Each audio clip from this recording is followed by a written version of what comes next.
అసలు అబ్రాడ్‌కొచ్చి మాస్టర్స్ చేసే స్టూడెంట్స్‌ని ఎవరినన్నా ఇంట్రెస్టింగ్‌గా, యూనిక్ ఎప్పుడన్నా అబ్జర్వ్ చేసినారా? ఇన్‌కేస్ నేను నాన్ అగ్రికల్చర్ కోర్స్ తీసుకొనుంటే నేను గూడా అంతే బోరింగ్‌గా ఫీల్ అవుతుండేనేమో. But being an horticulture student నేను మాత్రం నా కాలేజ్ లైఫ్‌ని ఫుల్‌గా ఎంజాయ్ చేస్తున్నా. బికాజ్ మాకు ఫీల్డ్ విజిట్స్ ఉంటాయి. ఎవ్రీ సెమ్‌కి మినిమమ్ 2 ఉంటాయి. అంటే అట్‌లీస్ట్ కోర్స్‌కి ఒక్క టన్ ఉంటదనమాట. సో, ఇవాళ గూడా మనము ఒక వెజిటబుల్ ఫార్మ్ విజిట్‌కెళ్తున్నాము. ఎళ్ళే ముందు కొంచెం పేపర్ వర్క్ ఉంటది. అంటే అక్కడ ఏమైనా రెస్పాన్సిబిలిటీ మనదే అని జెప్పేసి చిన్న అగ్రీమెంట్ లాగా. అండ్ మా ఈ ఫీల్డ్ విజిట్‌లో చింటూ గూడా పార్టిసిపేట్ జేషిండు.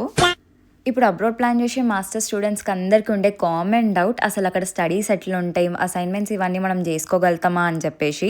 అసలు అంత కాంప్లికేటెడ్‌గా అయితే ఏముండదు. సో, ఇప్పుడు నేనెళ్ళిన ఫీల్డ్ విజిట్‌లో నేనేమైతే అబ్జర్వ్ చేస్తానో దాని మీద ఒక రిపోర్ట్ రాయడమే నా అసైన్‌మెంట్ అనమాట. ఇంకా విజిట్ అయిపోయి రిటర్న్ అయ్యే ముందు గ్రోవర్ అందరికి వాటర్ మెలన్ ఇచ్చిండు. So nice of him. And that's it for today's video. Do subscribe for more.